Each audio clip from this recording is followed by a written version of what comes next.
On my 80th birthday, my daughter snatched the pearl necklace my late husband had clasped around my neck on our wedding day and hissed, "This old junk clashes with the decor." My son-in-law laughed, poured champagne over my homemade 7-layer cake, the one I'd risen at 4 a.m. to bake, and the guests watched in stunned silence as the frosting bled across the marble floor like spilled blood. What I did next left them speechless, and by the following week, my children's perfect little empire had collapsed into ruin. I never cried that night. I simply looked at my daughter, Claire, whose manicured fingers still clutched my pearls, and at my son, Michael, who couldn't meet my eyes, and I felt something inside me quietly click shut, like a safe whose combination only I now knew. I smiled, the kind of smile that doesn't reach the eyes, and said, "Happy birthday to me." Then I walked out of the glass-walled mansion they'd convinced me to sign over to them, so I wouldn't have to worry about upkeep in my old age, got into the dented Corolla I still kept registered in my name, and drove away without a backward glance. People think revenge has to be loud.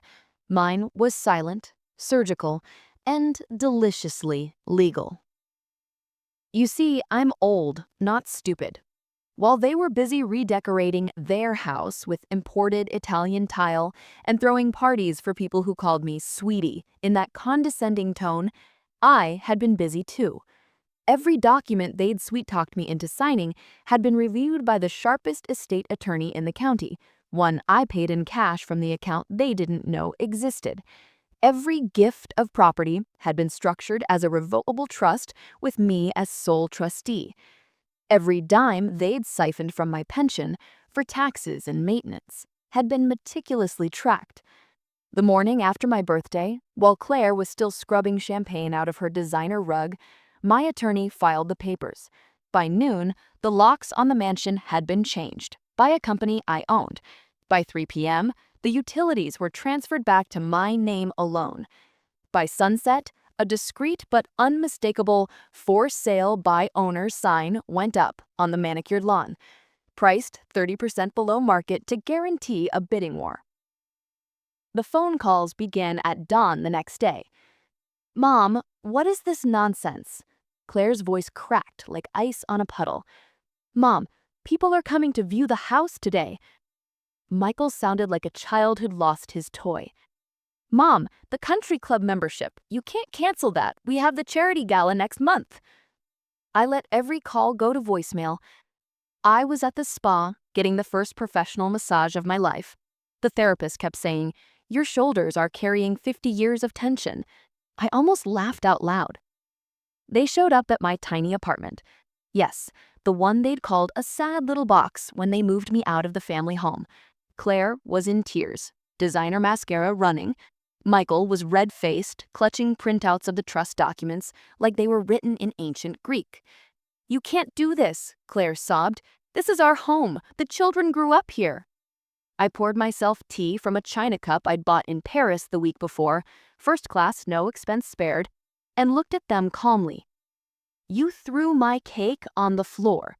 You took the pearls your father saved 6 months to buy me. You laughed when they poured champagne over the dessert I baked with arthritis swollen hands. You told the guests I was confused and didn't understand money anymore. Do you remember?" Silence. I continued, voice steady as steel. "You wanted the house, the money, the status, without the burden of me. Congratulations. You have your wish. I'm no longer a burden. I'm simply gone." Michael tried the little boy voice that always worked when he needed tuition money. "Mom, we're family." I smiled again, colder this time. Family doesn't treat its elders like ATMs with an expiration date. The house sold in 9 days. Cash offer, 15% over asking.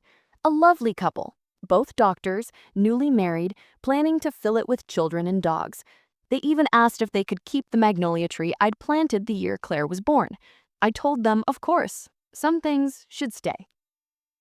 With the proceeds, I bought a sun-drenched condo in Sarasota, the one with the wraparound balcony I'd circled in real estate magazines for 20 years. I fly first class now. I eat lobster without checking the price. I take watercolor classes from a woman who exhibits in Manhattan.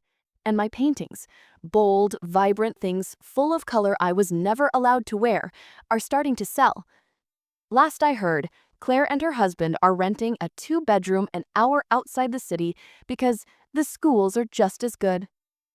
Michael's firm laid him off, restructuring, they called it, right after he lost the country club membership that impressed his clients. They fight over money now, the way poor people do.